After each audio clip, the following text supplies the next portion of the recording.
Um, yeah, guys, my brother Clint and I came down. My mom passed away a little over a year ago, and they had a bench dedication at the primary school where she taught. So, had a great ceremony down here. And when I got the opportunity to come and, Coach Hooten asked me to say a few words.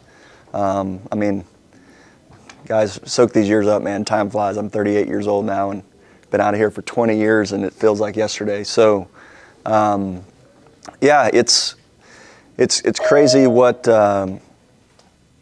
Jamari Howard to reception, please. Jamari Howard to reception.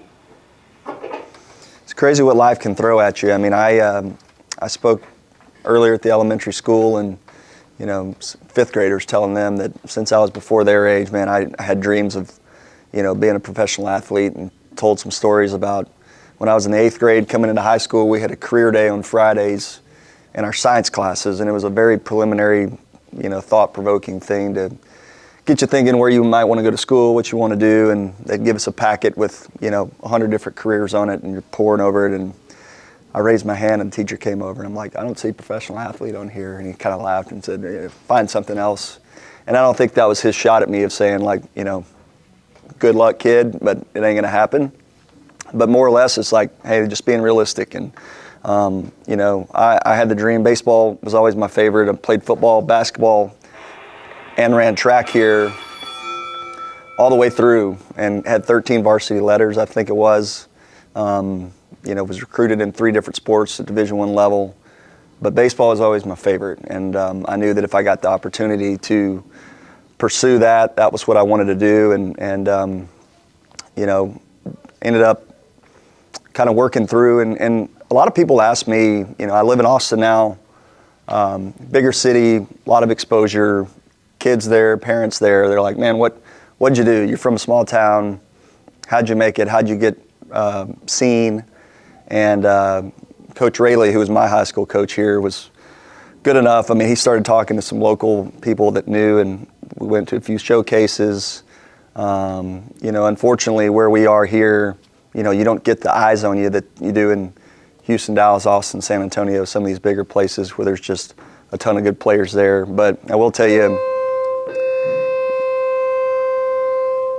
if, whether it's baseball or something else, I mean, if you want something bad enough and you're willing to work hard for it, you might need a little luck, as I got along the way, some form or fashion. You can go get it, and it just depends on, I've seen countless stories of guys overcoming obstacles and all odds and all that kind of stuff. Baseball is a numbers game. Any professional sport is that. There's only about 750 spots on active rosters in the major leagues, and there's 750 million kids, it seems like, that want to do that. But anyway, for me, I just took it a step at a time. I was always a pretty good player relative to my classmates and my peers around here, but I was like, man, I don't know how I'm going to stack up against everybody else around the world. And, I just put one foot every day in front of the other one. Always put academics first. Look, your athletic career and your physicality will diminish at some point. And one thing that you'll never lose is your education and your knowledge and your life experiences. So, like you said, I was salutatorian in my class. I think looking back, that was one of the things that I was most proud of, because, you could say that sports, I worked really hard at sports, but could run fast, pretty athletic, came fairly easy to me.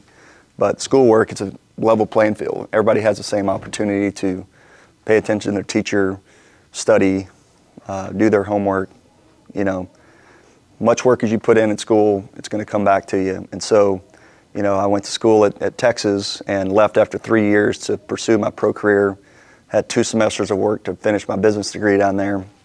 And it took me 12 years before I could go back and do it. But 2018, I went back, and I was the guy that was twice the other kids' ages in the class. But, getting to hold that diploma and be an alumni at the University of Texas was a big deal to me. That's equally as gratifying for me as it was to, play professional baseball. But there's so many more things that go into it than just being out there on the field. I mean, you guys don't see, you follow your pro teams, and, you got a great mentor right here in Coach Hoot, and he did it at a very high level, and he's got way more knowledge and experience than most of the other coaches that are going to be out there. But what I will tell you is there's a lot of stuff that goes on behind the scenes every day that nobody knows about, that is preparation, taking care of yourself, eating the right things, making sure you get your exercise and workouts in, getting rest. I mean, you guys are young, you can probably get away with it, but the older you get, you got to take care of yourself, and you can't take care of your family and other people until you take care of yourself first. And being right there, pushing your teammates, being a good teammate. I can tell you without a doubt that at the higher levels of the sport, your performance speaks for itself, but there's a lot of intangibles that go along with it too. And you're going to get a lot of opportunities when people know that you're there not only for yourself, but you're there for the other guys that are out there on the field with you. And, when you're pushing your guys and you're there for them and you're sacrificing yourself for the betterment of the team, that goes a long way. And it gets recognized by your coaches, it gets recognized by evaluators, by your teammates. And, I think another thing that I'm very proud of was I knew that I had the respect of my teammates. And I earned that respect by doing things the right way, working hard, and having their back. And so, I just want to be here and tell you guys that, I sat right here just like you did and had big dreams. And I used baseball because that's what I wanted to do, and that's what I did. And like you said, I mean, that's got a sunset to it, and I got out of the game in my mid-30s, and now I've got another, 30 years to have a second career, and you never know what opportunities are going to present itself. Those of you who are going to go off to college, you may have alumni that pop in and meet you, and other people that may get to know you, and, follow up with people. If you meet somebody and they seem like they might be important, they might be able to help you, jot down their name, jot down their phone number, send them an email, call them back. They may hire you one day. I mean, some of the people that have helped me post-baseball more than anybody else were guys that I met, 15 years ago that were an alumni of University of Texas, and they're like, hey man, let us know if we can ever help you. And I made a note of that because somebody says that to you, a coach, a teacher, whoever else, they say, use us as a resource. We want to see you succeed. We want to see you do well for yourself. Take them up on it. They've been there and they've done it, and you never know what you're going to need or what somebody can do for you in a time that may materialize. So, you guys keep going, stay focused on what's important first of all, and then, your free time, still plenty of time to have fun and do what you want to do for that too. So, I mean, if I missed anything that... No, I just, Drew got the opportunity to play for Augie Garrido, probably one of the legends in college baseball. Anyway, can you maybe share some thoughts about some of the things maybe he taught you in the University of Texas? They won a national championship. Yeah, so in 2005, I mean, you guys might not even been born yet, but makes me feel old. But anyway, Coach Garrido, that year we won the national championship, and he set the all-time record for collegiate wins as a head coach. And, that speaks for itself right there. He passed away a few years ago, but, when I got down there to Texas, I felt like I knew the game pretty well. I knew the X's and O's and strategy and so forth. But the one thing that you don't really get prepared or equipped with at a young age is the mental side of the game. And I felt like that's where he really separated himself from some of the other coaches that I had, because he broke the game down into simpler segments than just looking at a 7-inning or a 9-inning game. And he's like, man, there's so much stuff that can happen, good, bad, or indifferent, and it's impossible to manage your thoughts and expectations for that long. So break it down, for those of you that are hitters, same applies for a pitcher. Like, instead of going out and say, I'm going to get 3 hits tonight, or I'm going to throw, 6 shutout innings, or whatever the case may be, take every pitch, every at-bat by itself, stand alone. You know, I was a center fielder, I was a hitter, so it's hard to do it every time. It's hard not to give away at bats. It's hard not to give away innings. But if you're able to focus on one pitch at a time, and every time you step in the batter's box or every time you toe the rubber, you focus on that one pitch and that one moment, making sure your mind's in the right spot, making sure you're prepared for that moment, and then you step away and you regroup, take a deep breath, get back in, start over.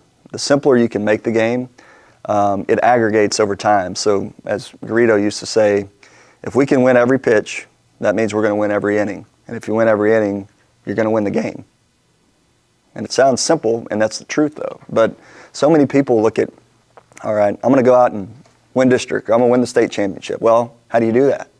You got to break it down into smaller subsets. You got to break it down into, let's win one game at a time. Well, how do you win one game at a time? You win one inning at a time. You win one pitch at a time. So I think that's the biggest thing. And then obviously another thing that I took away from him was that, look, baseball is a game of failure.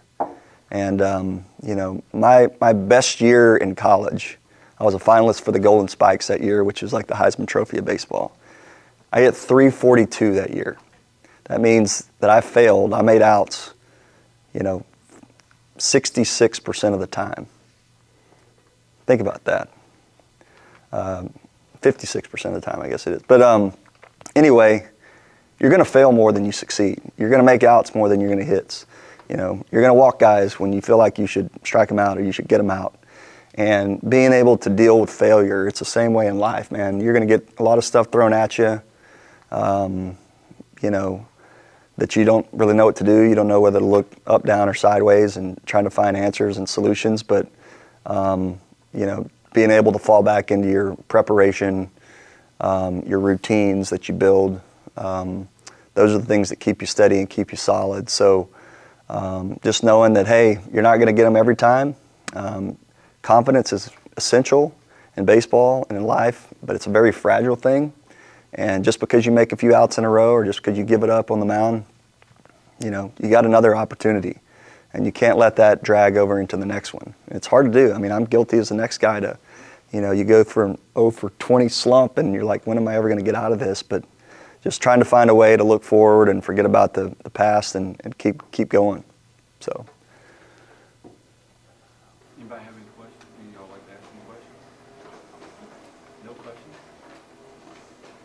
It could be anything. It doesn't have to be even about baseball specifically, but baseball is just a good metaphor for life. I mean, y'all probably know that. I mean, when you do it for your livelihood, you play at the collegiate or the professional level, and that's all you're eat, sleep, and breathing, and you're staying up at night because you hadn't got a hit in a week. Like, you have to do a lot of self-reflection, and that, like I said, that translates over into life, and you deal with adversity, you deal with success, and you know, there's a lot of similarities between what you deal with in that game and in life. So. How's y'all's season going? Pretty good. We're second in district right now. So we got, what, 2 district games left? Okay. We're ready for the playoffs. Yeah, We well. got a new field. Yeah, I saw that the other day. That's exciting. Yeah, well, guys, like, look, I mean, you know, you get into the playoffs. I mean, I never was able to win a state championship. I think we got maybe to the quarterfinals my senior year, but every year, every time you walk out, there's a new opportunity. You never know who's watching you. You never know what impression you're going to make on some person, some kid. You know, there's probably little leaguers that come over to y'all's games and watch, and y'all don't know who they are. You probably don't care, but, you know, they may see something you do, and it may change their attitude or their mind about playing baseball or, you know, doing something. And like I said, every time you step out there, you get an opportunity to showcase what you can do and make an impact or impression on somebody that you may not even know is watching. Thank you. All right. Thank you guys for your time, and good luck. No questions? Nobody wants to know about playing in the big leagues or anything?